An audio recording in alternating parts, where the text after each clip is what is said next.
Ser podcast.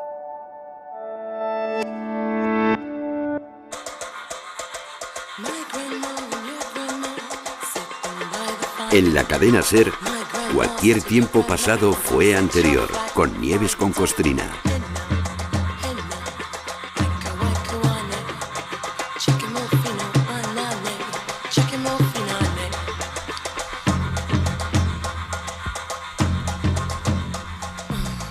...21 de julio de 1921...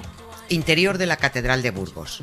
Una multitud emocionada tras escuchar a varios oradores de soberana elocuencia, entre los que se encontraban el rey Alfonso XIII y su heredero, oyó en mitad de un impresionante silencio caer la losa sobre la tumba del Cid.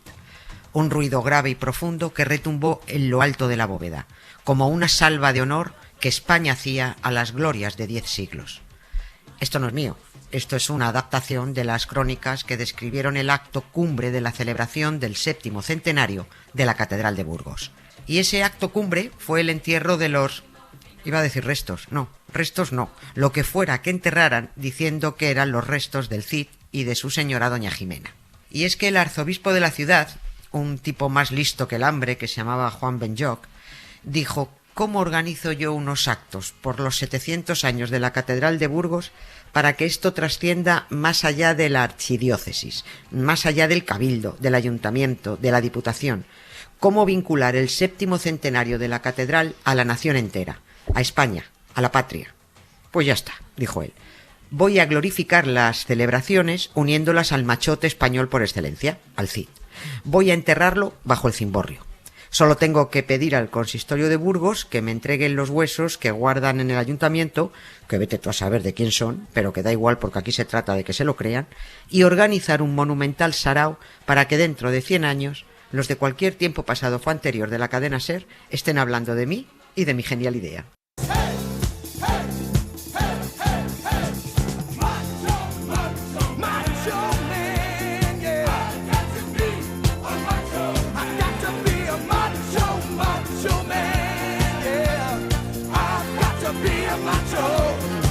Y así fue. El Cid, el devoto cristiano, el fiel vasallo, un caudillo del copón, un guerrero magnificus, quedó unido a la catedral, a la religión, a la corona, a Castilla, a España, a Burgos. El mito se reforzó, se revitalizó. Luego llegó el canalla de Franco y lo usó durante la dictadura como imagen de su propaganda del espíritu nacional, y en los años 50 ya los franquistas inauguraron en el centro de Burgos un monumento del Cid a caballo, espada en mano y con unas barbas más largas y con más movimiento que el pelo pantén, que eso más que un guerrero castellano parece un superhéroe de Marvel con capa. Y ya a finales de los años 80, hasta el entonces presidente de Castilla y León, José María Aznar, cuando el País Semanal le propuso que eligiera disfrazarse de alguien o algo que lo apasionara para salir en un gran reportaje con otros personajes, Aznar eligió disfrazarse del Cid campeador. Un tipo al que solo conoce por lo que le han contado los franquistas. Y madre mía, qué fantoche, madre mía. El que eligió el disfraz lo hizo a mala leche, seguro, pero Aznar estuvo muy tonto para dejarse. Todavía hoy hay quien se cree que la foto es un meme, pero no.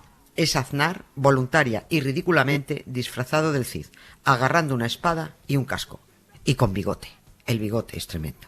En los inicios del siglo XX, los rancios del relato oficial se esmeraron en revitalizar al Cid, personaje del que se tienen 4 datos, sacando los otros 100 datos de un cantar de gesta. Así se dio forma a un personaje novelesco al que muy hábilmente hicieron pasar luego por histórico y lo utilizaron como propaganda política. Y Aznar es uno de los que se ha comido el mito.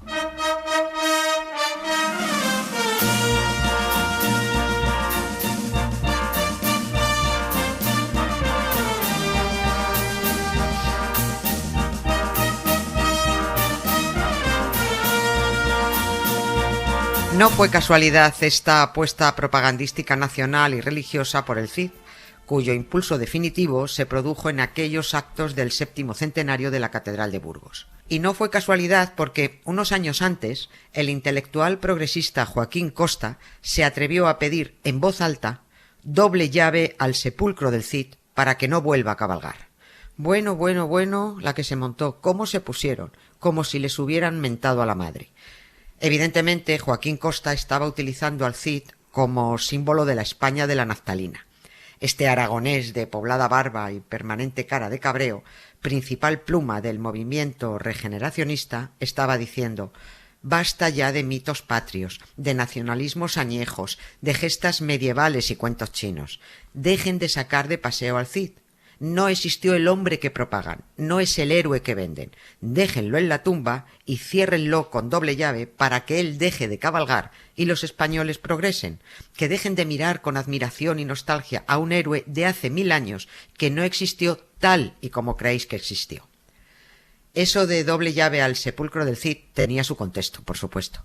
Lo dijo durante una conferencia en noviembre de 1898, donde animaba a la reconstitución y europeización de España.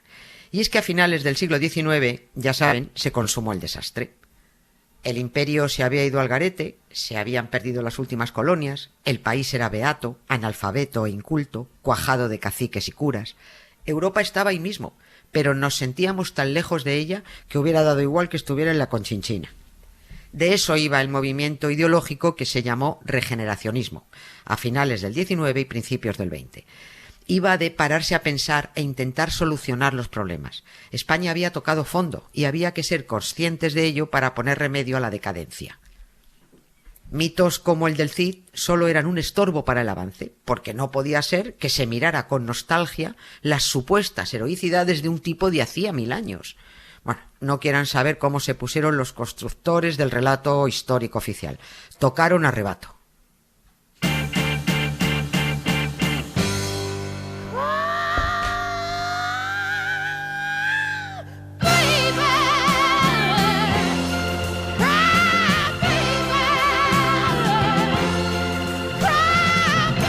Conozcamos a este hombre sin quitarle ni pizca de mérito, pero despojándole de todas las fantasmadas con las que lo disfrazaron para armar el famoso Cantar de Mio Cid, que no es otra cosa que una ficción literaria, es la construcción de un mito. Nació nuestro prota de hoy en torno al año 1048, pero no se sabe exactamente cuándo, y mucho menos se sabe dónde.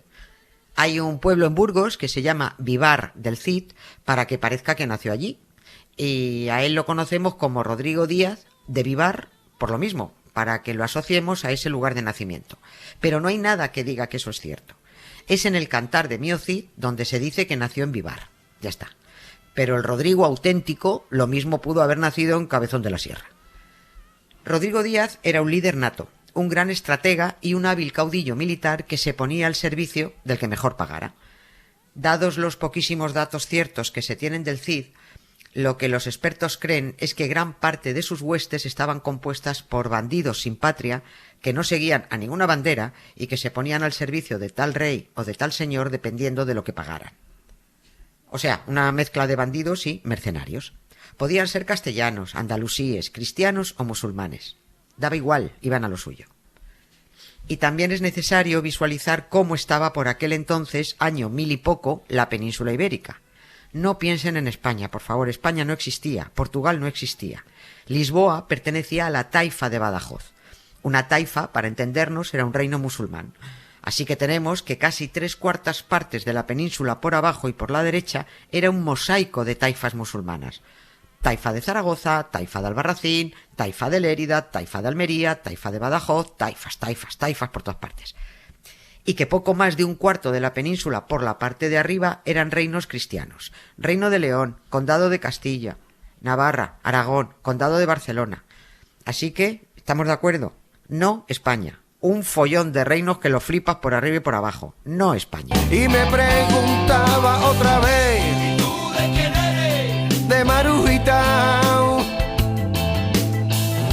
¿Y tú de quién eres? De Josefita, le dije yo a la vieja. ¿Y tú de quién eres? Y había que buscarse la vida en aquellos tiempos convulsos de conquistas y guerras. Rodrigo Díaz, en vez de poner una panadería en su pueblo, el que fuera, se echó a guerrear al campo. Y empezó su carrera de caballero en un momento en el que el reino de León estaba a broncas con los castellanos y con los navarros, que a la vez estaban a broncas con los reyes de las taifas musulmanas, pero dependiendo. A ver si van a creer que los reyes cristianos no estaban aliados con los reyes musulmanes. Vamos, todo el rato. Dependiendo de los intereses y de la pasta que hubiera por en medio. La religión era un mojón de excusa, porque señores y reyes de uno y otro lado andaban constantemente firmando acuerdos, alianzas y tratados que rompían con mucha soltura cuando tocara hacerlo para cambiar de aliado. Y esto mismo hacía el Cid, porque era su curro, trabajar para el que mejor pagara, fuera cristiano, musulmán o budista. Rodrigo Díaz comenzó sus aventuras guerreras con 15 o 16 años al servicio del infante leonés Sancho, el futuro rey Sancho II de Castilla. El infante nombró a Rodrigo su armígero, y los armígeros eran unos tipos pagados por los reyes para que se encargaran de custodiar sus propiedades, de vigilar las fronteras para que no entraran malhechores ni tropas del reino de al lado. En estas compañías de armígeros había bandidos, tipos que huían de la justicia de otros reinos y otros hombres a los que simplemente les iba el rollo militar. Rodrigo era uno de estos, de los que les iba a estar al servicio de un señor. Como se hizo muy colega del infante, cuando Sancho tuvo que ir en misión diplomática a la taifa de Zaragoza para encontrarse con el príncipe zaragozano Muqtadir, aliado de su padre el rey, se llevó con él a Rodrigo. Estamos hablando de un pipiolo adolescente que cuando vio aquella ciudad llena de vida, sus mezquitas, el estilismo de los zaragozanos, el impresionante alcázar, la decoración de los palacios, alucinó por un tubo.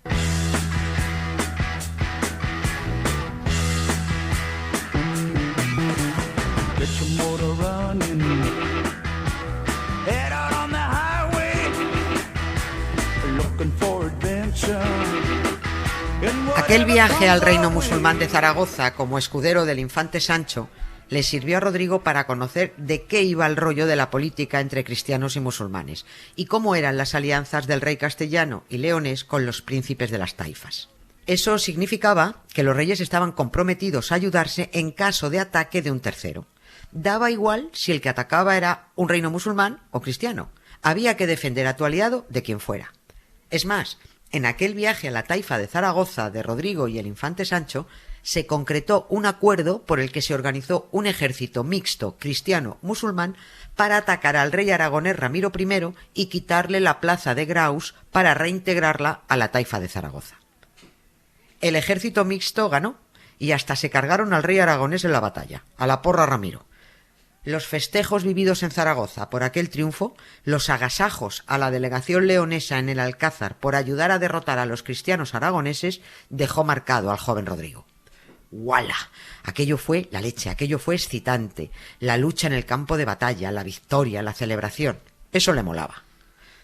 Ya ven, ese relato farsante de la reconquista cristiana en nombre de la fe para echar a los infieles musulmanes es más falso que un euro de madera. Eso de la reconquista es un concepto fabricado en el siglo XIX y metido a capón por la Real Academia en el diccionario en 1939 para fijarnos el término entre ceja y ceja, para meterlos en el cerebro. No existió tal reconquista. Existió una conquista de tierras, una lucha encarnizada entre reinos por hacerse con el poder, los territorios y los recursos.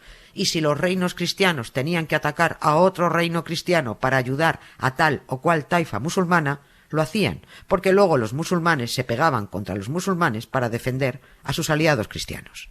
Yo por ti, tú por mí, yo por ti, tú por mí, yo por ti, tú por mí.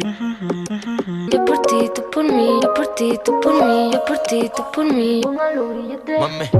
Colgando del cuello los juguetes.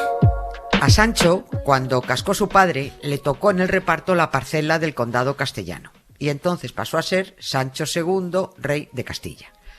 Por supuesto, a su lado continuó su fiel servidor Rodrigo Díaz, que ya se había ganado el apodo de Campidoctor, campeador, porque el tío la verdad era un hacha en el campo de batalla.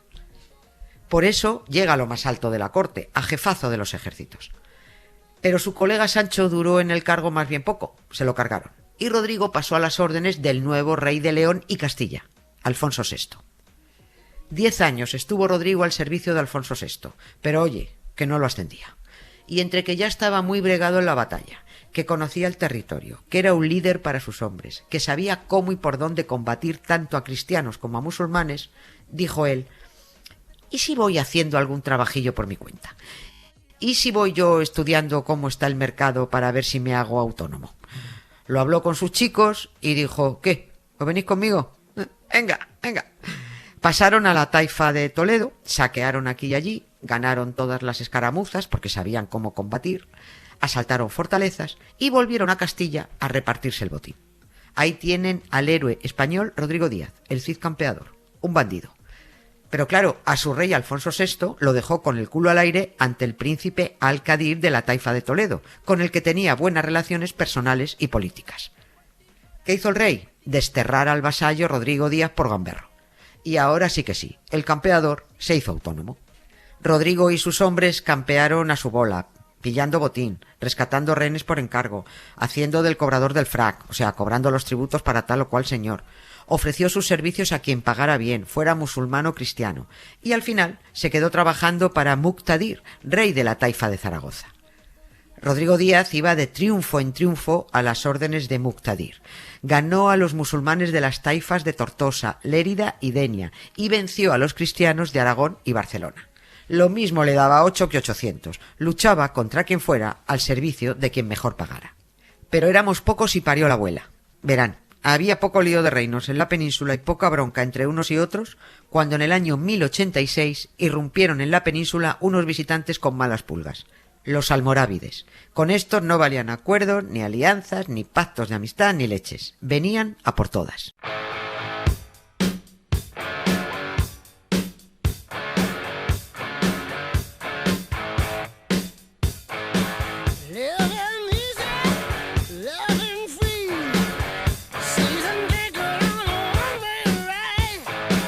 Y entonces el rey Alfonso VI volvió a contratar a Rodrigo, porque los almorávides le estaban ganando y necesitaba todos los efectivos a su servicio. Le encarga a Rodrigo que se vaya a la parte de Valencia y la ponga a nombre del reino castellano y leonés. Y allá que se va el Cid, y lo consigue. Mantiene a todo el mundo a raya y allí se queda controlando un territorio y unos tributos que le engordaron su particular cuenta corriente. Pero Alfonso VI volvió a ordenar a Rodrigo y a sus hombres que ahora fueran a defender la zona de Murcia, que los almorávides se estaban poniendo muy pesados. Pero ahí el Cid dijo, pues mira, va a ser que no. Paso. Alfonso VI se mosqueó y lo desterró otra vez. Y el Cid dijo, pues me da igual, porque voy a llegar a acuerdos con los musulmanes, voy a poner todo este territorio a mi nombre. Aquí el boss voy a ser yo. Y así lo hizo, se apropió de la zona levantina y se autoproclamó soberano absoluto, señor de Valencia. Y así hasta que se murió, de lo que fuera, en el año 1099. Lo enterraron en la Catedral de Valencia, de donde lo sacaron 2 años después porque los almorávides se quedaron con el territorio, y a partir de entonces los restos iniciaron un periplo y un reparto mundial entre absurdo y cómico que hoy no toca porque el asunto de los huesos del Cid necesita programa aparte. Cuando vayan a la Catedral de Burgos y alguien les diga que ahí, debajo del cimborrio, están enterrados el Cid y doña Jimena, díganle que sí, que vale, que a otro perro con ese hueso.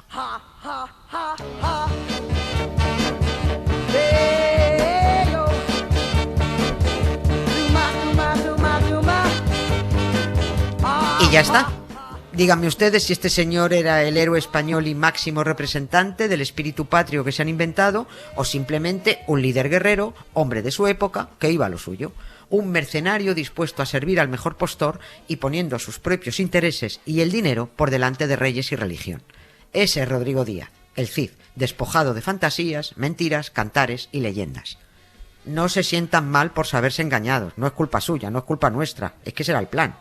Las mentiras de la historia están planeadas para que nos las comamos. Pero siempre se está a tiempo de conocer la verdad.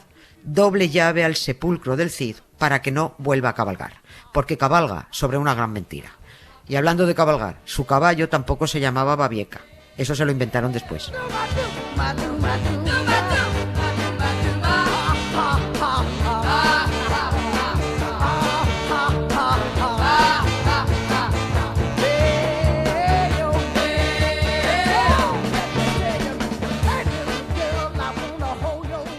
Historias con sonido.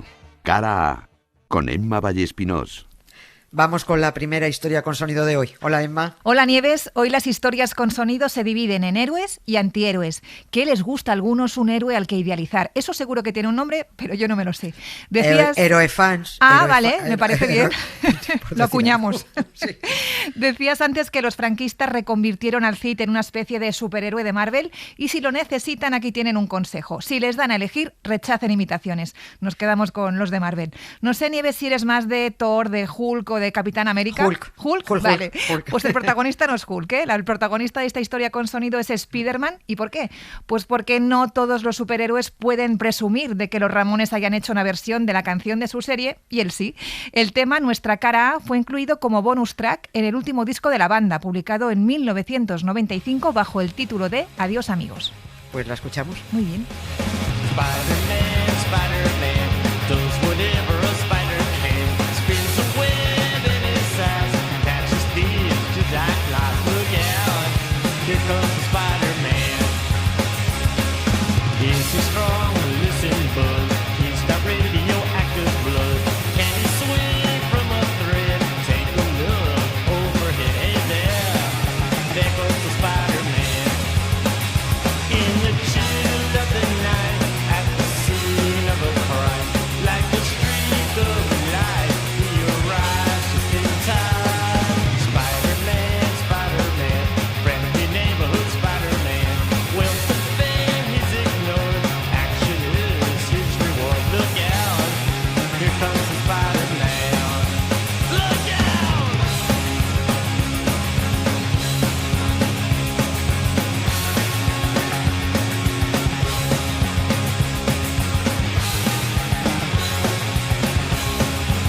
Let's go!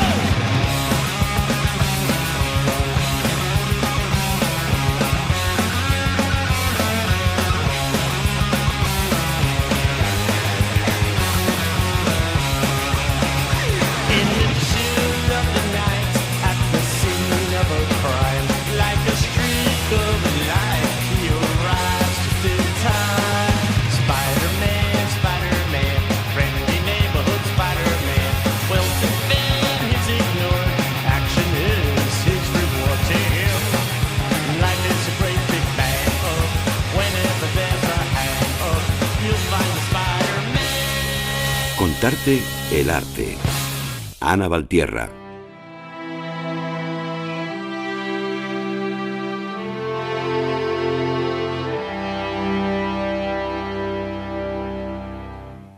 You tell me it gets better in time. Hay que reconocer que a veces a los pintores los carga el diablo, y con el Cid la verdad parece que se le fue a algunos un poquito la pinza. Dale a un artista una leyenda y se vuelve loco. Y de esto sabe mucho Ana Valtierra, doctora en Historia del Arte. Hola, Ana. Hola, Nieves.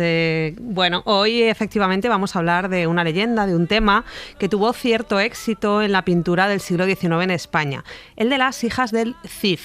Esta trama se impulsó desde el ámbito oficial, generando una cierta moda. La finalidad era totalmente propagandística, como te puedes imaginar. Se quería ensalzar los supuestos orígenes históricos de España a través de sus principales hitos o héroes, y parece que el tema de las hijas del Cid encajaba bastante bien con esa idea. Así que fueron varios los artistas que se liaron a hacer este tema de las hijas del Cid y lo presentaron a concursos, exposiciones nacionales de bellas artes. Esperaban que, al estar el tema de moda, tendría más posibilidades de ganar. Es como cuando el profesor te dice en el examen tema libre y tú haces su tema favorito para hacerle la pelota y tener más posibilidades de aprobar. Pues ahí estábamos. Ahora, si de verdad era histórico o no, pues ya era totalmente secundario, por supuesto. Claro, ¿Qué es lo que pintan de las hijas del Cid? Pues sobre todo la violación que sufrieron a manos de los infantes de Carrión. Según el Cantar, las dos hijas del Cid, doña Elvira y doña Sol, estaban casadas con los infantes de Carrión, dos seres viles y capaces de cualquier maldad. Bueno, el caso es que el Cid no le gustaba mucho, pero la cosa se torció del todo cuando públicamente ellos solitos se pusieron en evidencia que eran unos cobardes, huyendo de la batalla contra los musulmanes y de un león que se había escapado. En esta época parece que el honor era esto, y a raíz de estos hechos todos se comenzaron a burlar de ellos. Así que, enfadados y haciendo alarde una vez más de su cobardía, deciden pagarlo con sus mujeres. Debía ser más fácil que enfrentarse al propio Cid o a los otros nobles. Claro. Sí, ¿ves? Como ves, otro acto de valentía, ¿no? Sí. ¿Y qué es lo que hacen y qué se representa en la pintura? Pues estos infantes deciden cogerlas, violarlas, agredirlas, atarlas y luego las abandonan en el robledal de Corpes, que estaría en Guadalajara, para los que, bueno, con idea de que se lo comieran los lobos. Son 2 maltratadores de manual ejerciendo violencia de género, repito, violencia de género, esa que se nos inflige a las mujeres solo por ser mujeres y que desgraciadamente es real. Pues este es el momento en que se va a representar en la pintura. ¿Y quiénes son los que van a pintar este tema de las hijas? Pues, por ejemplo, lo pinta Dioscoro Puebla en el año 1871 y está en el Museo del Prado. Es una pintura que en cuanto a calidad técnica es buenísima, una maravilla. Si nos fijamos en ella, Nieves, el dibujo de las figuras recuerda a las Venus griegas o las pinturas del francés Ingres. Es una auténtica preciosidad. Sí, es una maravilla, sí. El cómo aplica el color, ¿no? A pesar de esta perfección técnica, no tuvo mucho éxito en la época y le criticaron bastante. Nadie apreció esta belleza estética que tiene. Incluso cuando la presentó a la Exposición Nacional de 1871, pues no se comió un colín, nada de nada. Pues eso sí que no se entiende, porque es una maravilla. ¿Por qué se criticó esta obra si era tan bonita? Bueno, pues por lo mismo, Nieves, que podemos criticarla nosotros hoy, por cómo está pintado el tema. Aparecen en primer plano Elvira y Sol, las hijas del Cid, atadas en la arboleda. Las 2 están cubiertas con los restos de sus vestidos de cintura para abajo, dejando los pechos al descubierto. La hija que está a la izquierda está tumbada en el prado con las manos atadas. La hija de la derecha pues parece casi una Venus griega saliendo del baño, de esas que llamamos púdicas y que bueno, simulan que las hemos pillado en un momento un poco inoportuno, ¿no? Ambas miran al cielo, que es un gesto para indicar piedad o la petición de ayuda divina y que se usa mucho en las pinturas de las vírgenes. Por ejemplo, en varias vírgenes que tenemos en pintura del 17 van a aparecer de esa manera. Así que aquí hay una mención a la santidad entendida como bondad o inocencia de las hijas del Cid, las cuales no se merecían semejante trato. Claro, que ni ellas ni ninguna mujer, incluso, claro, no por ser cristianas, vamos, sí. Quiero aclarar, en el cuello de una de ellas hay una cruz haciendo alusión a su carácter cristiano, ¿no? Claramente. Y al fondo, en la parte derecha de la pintura, pues podemos ver a los 2 maltratadores huyendo a caballo.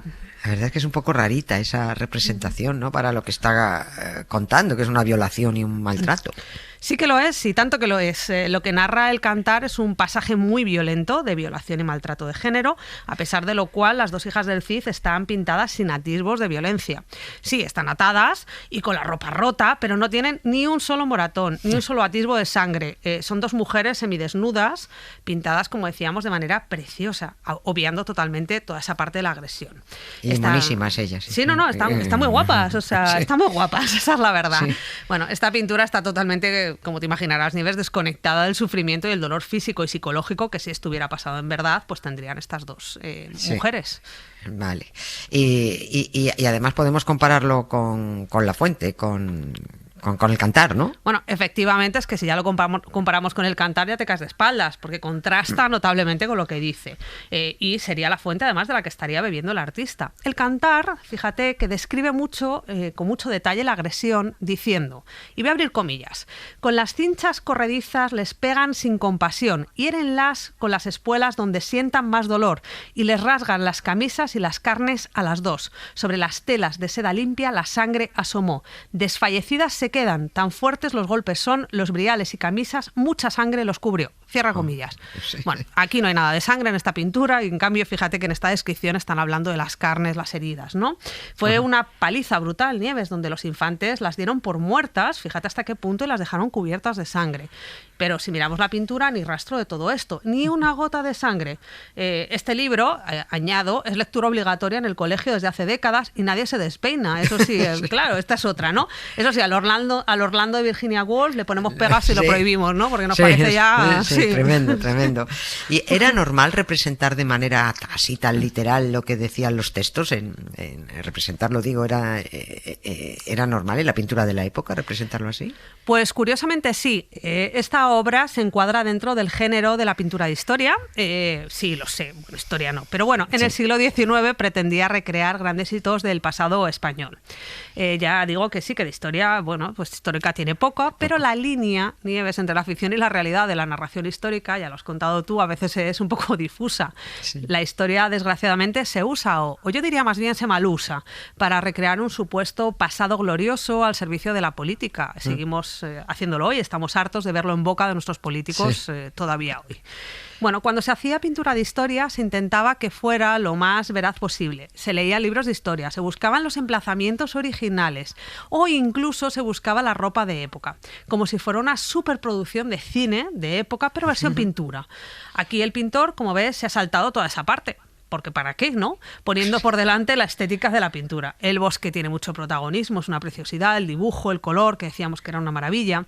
Ahora no parece en dos mujeres a las que se les acaba de dar una paliza. Y aquí hay que decir que es peligroso romantizar este tipo de agresiones, ¿no? Que es lo que aparece en la pintura, donde encima las mujeres aparecen sin un rasguño, con cara de santidad, como si el soportar que alguien te pegue fuera algo bueno, te convirtiera en alguien más santa, ¿no? Una mártir, sí, claro. sí. O como si el hecho de maltratar a una mujer cristiana fuera menos grave que hacerlo con una mujer atea, musulmana o de cualquier religión del mundo, ¿no? Es horrible siempre.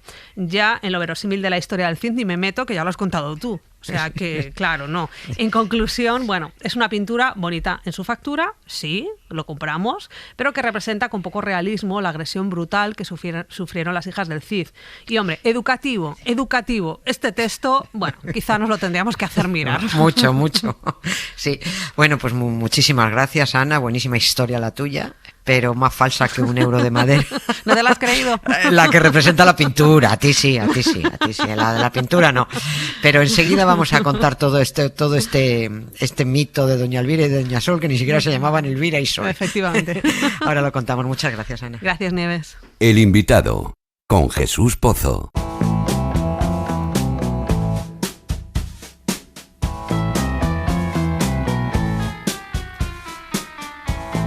Turno de Jesús Pozo, periodista, ideólogo y perpetrador de este programa, y turno también de su invitado. Hola, Jesús. Hola, Concostrina. Lo presento rapidito, que hay mucha tela que cortar. Pera Ortega es investigador y analista en temas de paz, no violencia, desarme y conflictos, y profesor del curso Conflictología de la Universitat Oberta de Cataluña. Y viene para hablarnos sobre el oficio de mercenario, que sabe mucho de ello. O sea, aprovechando que el Cid fue un pedazo de mercenario sin escrúpulos, que es como tienen que ser los mercenarios. Así es. Pero vamos a conocer a los mercenarios modernos, que en realidad son empleados en nómina de empresas. Empresas militares de seguridad privada. Estas empresas surgen sobre todo tras el final de la Guerra Fría. O sea, a partir de 1991, porque es un momento en que hay una cierta desmilitarización en el mundo occidental y oriental, en los dos bloques, tanto en el bloque, digamos, occidental capitalista, como en el bloque oriental mal llamado socialista o soviético. Hay una disminución importante tanto del gasto militar y, en consecuencia, también de los ejércitos. Hay una desmovilización. Por otro lado, hay diversos conflictos en el mundo. Conflictos sobre todo en los países del sur, en África subsahariana especialmente. Hay algunos avispados hombres de negocio que crean estas empresas de seguridad privada. Pero no te creas que son unos indocumentados. Ofrecer servicios de todo tipo, del ámbito de militar y de seguridad. El campo es muy amplio. Ofrecen servicios tanto de mantenimiento de los ejércitos existentes en el mundo, porque están formados sobre todo por exmilitares que salen de los ejércitos públicos, de los estados, tanto de la Unión Soviética como de las repúblicas soviéticas, pero también occidentales. Hay que fijarse que las primeras empresas que surgen para ofrecer estos servicios son de Estados Unidos, son de Reino Unido, son de Sudáfrica y son también de la Unión Soviética, o sea, de Rusia. ¿Pero qué hacen? ¿Cómo trabajan? Igualmente pueden suministrar armas a los ejércitos regulares, o sea, no solamente son las empresas militares, no, estos también pueden vender armas, pueden dar formación en utilizar este armamento, pueden ofrecer mantenimiento de las armas o incluso de los ejércitos, pueden dar apoyo logístico y también, por lo tanto, vender todos los servicios logísticos, pueden dar formación militar a los ejércitos. Fíjate que te he hablado de países del tercer mundo, donde todo esto es mucho más precario. Y en cambio, como Estados Unidos, Reino Unido, son países donde la formación militar es elevada, pueden ofrecer todos estos servicios. Pueden montar instalaciones, pueden dar servicios de inteligencia y servicios de seguridad, y es el auge de estas empresas. Y estas empresas las ves contratadas por muchos señores de la guerra en los conflictos africanos, a veces para derrocar al gobierno local, o al revés, son los gobiernos locales que contratan a estas empresas para combatir a señores o grupos guerrilleros que luchan contra ellos. En realidad, ¿qué son? Ejércitos privados. Y aquí está la madre del cordero, según nos explica Pera Ortega. Estoy hablando sobre todo de que son contratadas por los estados, pero actúan fuera del control de los estados. ¿Y con esto qué te quiero decir? Que en realidad es la privatización de la violencia. El Estado tiene el control legítimo de la violencia. Esto desde Weber, en nuestros estados occidentales, el Estado tiene el control legítimo de la violencia y del uso de la fuerza. Lo puede utilizar de acuerdo con el contrato, con la Constitución, el contrato social, por decirlo de alguna manera,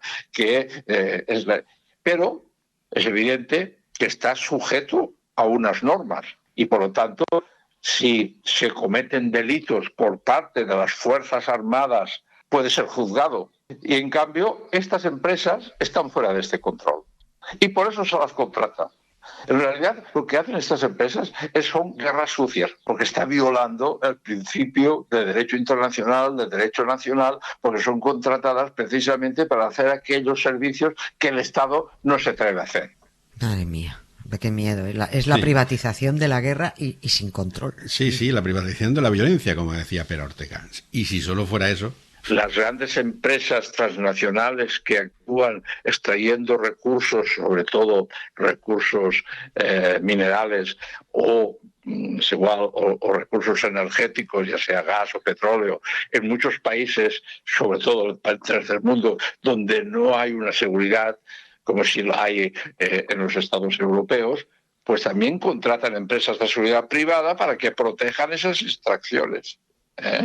Y por lo tanto tampoco sabemos si se producen crímenes o no se producen crímenes contra las poblaciones locales que a lo mejor protestan porque esas extracciones pueden vulnerar cuestiones básicas como la contaminación de las aguas subterráneas, de los ríos, etcétera, como así ha sido, y hay mucha resistencia por parte de poblaciones en muchos lugares en Latinoamérica y en África subsahariana. Y estas empresas son contratadas por las transnacionales que actúan allí al margen y porque los estados de estos países lo permiten. Como son contratistas y los trabajadores son contratistas y firman un contrato y la mayoría de ellos, ya te lo he dicho, son exmilitares. Son exmilitares que abandonan el servicio activo de los ejércitos nacionales para contratarse en unas empresas que pagan unos elevados emolumentos, sobre todo a los mandos. Me da miedo preguntar si en España también hay empresas de estas. Pues hace años hubo una muy conocida y cuyo responsable luego fue ministro de Defensa con el PP. Vas a recordar de quién habla Pera Ortega. Cuando en la operación Atalanta, que se puso en marcha por la Unión Europea para proteger a los pesqueros europeos, sobre todo españoles y franceses, que operaban en las aguas del Índico frente a Kenia y frente a Somalia, pues pidieron protección al Estado. Y entonces el Estado español se lo pensó mucho. Y dice, no, nosotros no podemos poner militares en los pesqueros para protegerlos. Pero sí que permitieron que fuera una empresa de seguridad privada. ¿Y qué empresa fuera? Seguribérica. Pero Seguribérica no puede llevar armas pesadas. Solo puede llevar, tienen permiso para armas ligeras. Y por lo tanto no eran suficientes para hacer frente quizás al ataque de los piratas, decirlo lo digo entre comillas lo de piratas, pero y por lo tanto fue el ejército, bueno, las Fuerzas Armadas Españolas, es igual, el Ministerio de Defensa, mejor, el Ministerio de Defensa que les proporcionó armamento pesado. Cuando digo pesado me refiero a ametralladoras pesadas para llevar a los pesqueros. Se adiestró a los miembros de esta empresa para saber utilizarlas y operaron dentro de los pesqueros privados españoles. Ya sé, con todos estos datos, sí. Solo puede ser Pedro Morenese, que fue presidente de Seguro Ibérica y que acabó siendo ministro y se fue luego a otra empresa armamentística y sigue firmando contratos millonarios con el Ministerio de Defensa. Que, por cierto, Seguro Ibérica, la empresa que dejó, ya no estaba él, creo que tuvo un pufo con Hacienda de 12 millones de euros. No sé. Sí, yo creo que está hasta cerrada esa empresa. Sí, no sé ni siquiera en qué habrá quedado eso. Y de los mercenarios más conocidos, los famosos Wagner, ¿qué te ha contado? Es el Kremlin que contrata a los Wagner, porque no envía su ejército nacional a Siria o a otras repúblicas africanas y no envía soldados propios. Envía a Wagner para hacer la guerra a favor de Al-Assad en Siria, y es Wagner que va a hacer allí la guerra. ¿Qué hace Wagner en Siria? Pues no lo sabemos, pero seguro que violaciones de los derechos de la población ha habido muchos, y que Wagner los habrá cometido, pero actúa fuera de la jurisprudencia del Estado, tanto sirio como ruso. Y lo mismo en las otras repúblicas que ha estado. En este momento está en Mali, está en República Sudafricana, está, creo, aún en Libia. Y los ha enviado Vladimir Putin, el gobierno ruso, porque así no envía ejército propio, envía esta empresa, y por lo tanto es el Estado ruso que paga. Y cobran, bueno, lo que dice la prensa, más o menos, unos $2.000 al mes. No sabemos cuántos miembros tiene Wagner. Se ha hablado de 25.000. Bueno, pues multiplica 25.000 por $2.000. Claro, muchos militares rusos pues prefieren trabajar en Wagner que trabajar en el Ejército Nacional Ruso, donde no les pagan casi nada. Claro, cobran las empresas $50 millones al mes como mínimo. Y son empresas muy opacas, y no solo rusas, también hay varias norteamericanas. Sabemos de muy pocos casos de que contratistas, porque en realidad son contratistas, o mercenarios, llámalo como quieras, pero ellos los llaman contratistas, hayan sido juzgados por cometer violaciones del derecho o de los derechos humanos. Pero en cambio, seguro que los ha habido. La más conocida es Blackwater, Titán y CAC-1, que actuaron precisamente, te acordarás de los escándalos que se produjeron en Abu Ghraib, cuando hubo violaciones contra los presos que fueron humillados, torturados. Pues Abu Ghraib era una empresa privada, era una de estas empresas.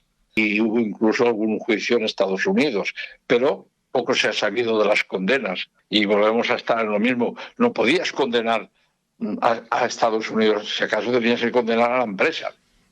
Todo esto da mucho miedito, ¿eh? Sí. Pues sí, da mucho miedito. Y atenta a la reflexión final que hace nuestro invitado Pere Ortega sobre la situación hoy en día. Este capitalismo demencial en que estamos viviendo, cómo la seguridad y el uso de la fuerza ya no está bajo control del Estado, sino está al margen del Estado, lo cual ya es la máxima, digamos así, aberración en la que nos podemos encontrar. Y es un negocio en auge. Pues es el mundo que hemos creado entre todos, así que ajo y agua. Muchas gracias, Jesús, y gracias a Pere Ortega por su magnífica charla. Adiós.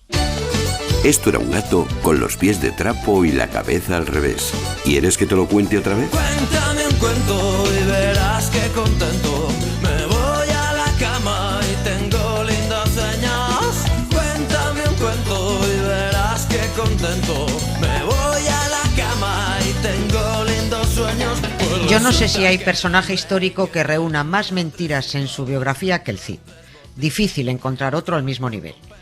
Y uno de los famosos inventos en torno a la figura del Cid es la famosa jura de Santa Gadea. Ya hemos contado que Rodrigo Díaz entró como escudero al servicio del infante Sancho, que acabó siendo Sancho II el Fuerte, rey de Castilla, Castilla porque le tocó en herencia, rey de Galicia, Galicia porque se la virló a su hermano García, y rey de León, León porque se lo quitó a su hermano Alfonso. Queda claro que el tal Sancho era un ambicioso del copón y lo quiso todo para él. Como este hombre no iba por la vida haciendo amigos, todo el mundo le tenía ganas, empezando por su propia familia, con lo cual le duró el reinado nada y menos. Se lo cargaron en Zamora. Las sospechas del asesinato recayeron sobre su hermano Alfonso, al que le había birlado el trono de León. Y encima, tras la muerte de Sancho, este pollo lo heredó todo y pasó a ser Alfonso VI de Castilla, de Galicia y de León. Rodrigo Díaz, el Cid, como era, no solo mano derecha del rey Sancho, sino también colega, se agarró un cabreo cuando mataron a su señor, sobre todo porque perdía estatus y poder. Y entonces pasó lo siguiente. Mejor dicho, no pasó lo siguiente. El Cid campeador obligó al rey Alfonso VI a jurar en la iglesia de Santa Gadea, en Burgos, que no estaba implicado en el asesinato de su hermano. Y entonces fue el poderoso rey y aceptó las exigencias del tal Rodrigo y lo juró todo, todo y todo. Venga ya. Please forgive me. I know now what I do. Please forgive me. I can't stop loving you. Don't deny me. Suma y sigue. ¿Cómo nos han contado que se llamaban las espadas del Cid? Colada y Tizona. Esas espadas se las regaló Rodrigo Díaz a los infantes de Carrión cuando se casaron con sus hijas doña Elvira y doña Sol, que luego fueron ultrajadas por sus maridos canallas, que después de azotarlas las dejaron tiradas, maniatadas y en pelotas. Vale, pues todo mentira. Si el Cid le puso nombre a sus espadas, no se sabe, pero desde luego ni se llamaban Colada y Tizona, ni se las regaló a sus yernos los infantes de Carrión, porque estos yernos no existieron. Ni las hijas se llamaron doña Elvira y doña Sol, se llamaban Cristina y María, y se casaron una con el infante navarro Ramiro Sánchez y la otra con Ramón Berenguer III, conde de Barcelona. Y lo que tiene mucho delito es que, pese a que todo historiador serio sabe que lo de las espadas es mentira, la Junta de Castilla y León, durante la presidencia de Juan Vicente Herrera, del Partido Popular, como no, compró en 2007 por 1,6 millones de euros la espada que alguien les coló como la tizona del Cid. Fueron el hazmerreír de todos los expertos. A todo el mundo se le ha olvidado, y a la mayoría de los castellanos y leoneses les debe dar igual que tienen su dinero de esta manera. 1,6 millones de euros en una espada antigua, ¿vale?, pero que ni de coña tiene ese valor, ni mucho menos perteneció al Cid porque es del siglo XV o XVI. Pero la Junta de Castilla y León se comió el bulo, y para su propaganda patriotera nacional le venía de perlas decir que tenía la espada del Cid. La pena es que con ella engañan a quien pase a verla. Si alguien cree tener el orinal de Isabel la Católica, que vaya a la Junta de Castilla y León, que seguro que lo compran por una millonada. Here I go out to sea again. The sunshine fills my head. Y lo que viene a continuación no entra en el capítulo de las mentiras, porque está históricamente documentado, pero sí forma parte de esa fábula que dice que era un vasallo cristiano y héroe conquistador contra el hereje musulmán.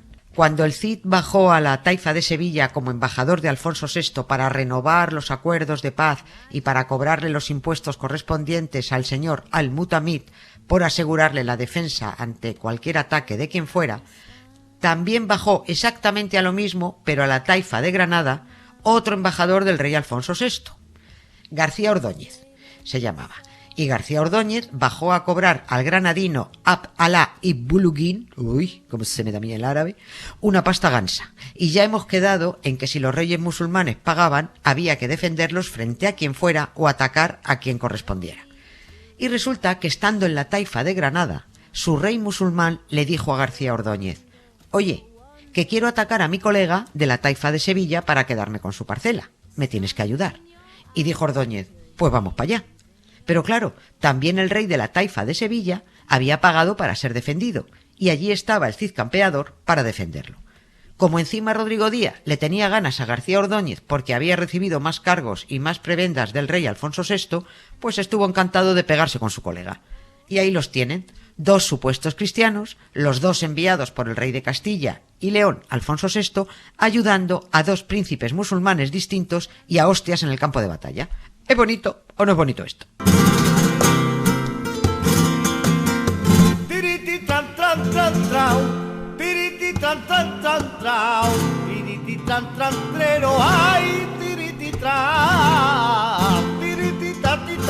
Los dos estaban obligados a hacerlo, puesto que las dos taifas tenían el mismo acuerdo con el rey Alfonso VI.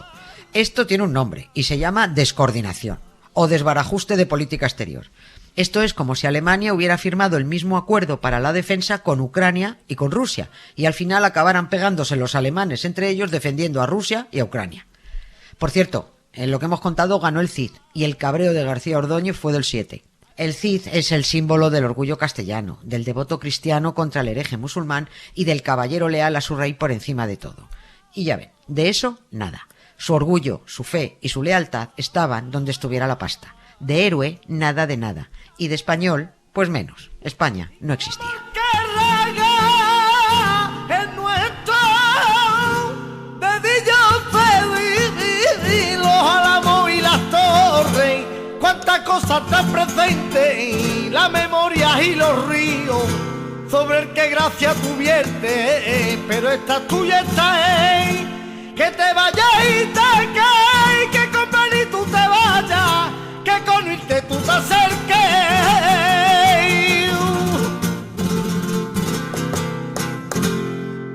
Historias con sonido.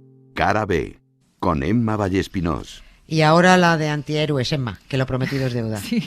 Los antihéroes nos retratan mejor que los héroes. Porque ¿qué nos representa mejor? ¿Ese Cid épico y amarvelado? ¿O Mortadelo y Filemón con sus pifias? Hombre. ¿Rompetechos con sus meteduras de pata? ¿O ese edificio sito en Rue del Percebe 13 en el que el del colmado infla los precios, el ascensor está siempre fuera de servicio y los niños del tercero son unos tocapelotas? Ah, no sé.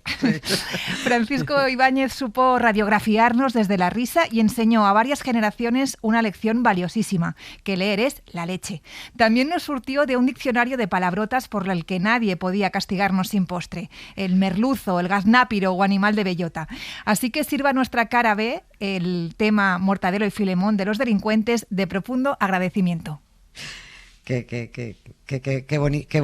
bonita cara B. Ay, sí. para Paco Ibáñez, para Francisco Ibáñez. La escuchamos enseguida, pero antes les recordamos que este programa ha sido posible gracias al trabajo de Ana Valtierra, Jesús Pozo, Emma Vallespinós, Pepe Rubio y gracias también a nuestra técnico de sonido, María Jesús Rodríguez. Y al mío, que yo también he currado un poquito, Nieves con Costina, que no me pierdo una. Esta es la historia de dos pardillos que se ríen con estilo, son los reyes del humor. No cambies de rumbo, amigo, ni te muevas de tu sitio, que ya empieza la función.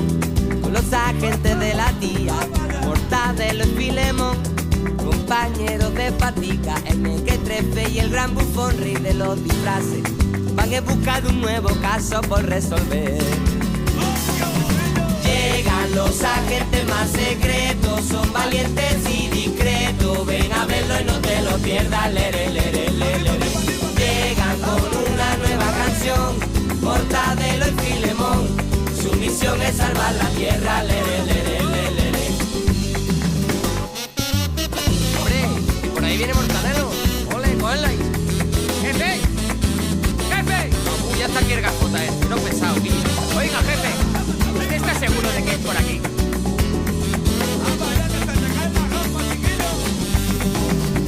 Quieren robarnos todo el agua, el rompetecho y la vaca Ofelia, hemos tenido que contratar. Pues eso no es una buena noticia. Menos mal que el doctor Bacterio nos ha dado la clave, que tiene nombre de animal. Viajaremos por el tiempo, porque a la tierra hay que salvar. Superintendente, ¿dónde nos va usted a mandar esta semana? Atrapemos a los delincuentes de esta canción.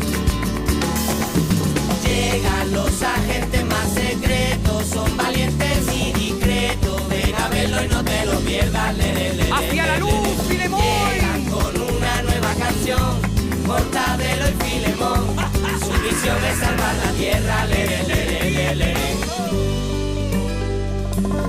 Lo dijo la Selvillano, sí, es el de mi pueblo.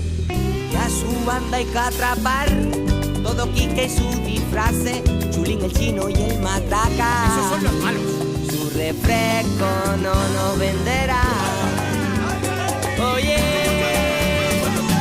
llegan los agentes más secretos, son valientes y discretos, ven a verlo y no te lo pierdas, lere, lere, lere, lere. Jefe, llegan con una nueva canción, Mortadelo y Filemón, salvar la tierra, lere, lere, lere. Jefe, hemos traído bocadillos. Los agentes más secretos son valientes y discretos. Ven a verlo y no te lo pierdas, lere, lere, lere. Jefe, estoy cansado. Llega con una nueva canción, corta de lo Jefe, me quiero ir a casa. Su misión es salvar la tierra, lere, lere, lere. ¿Le gusta bailar, jefe? Venga, baile, jefe.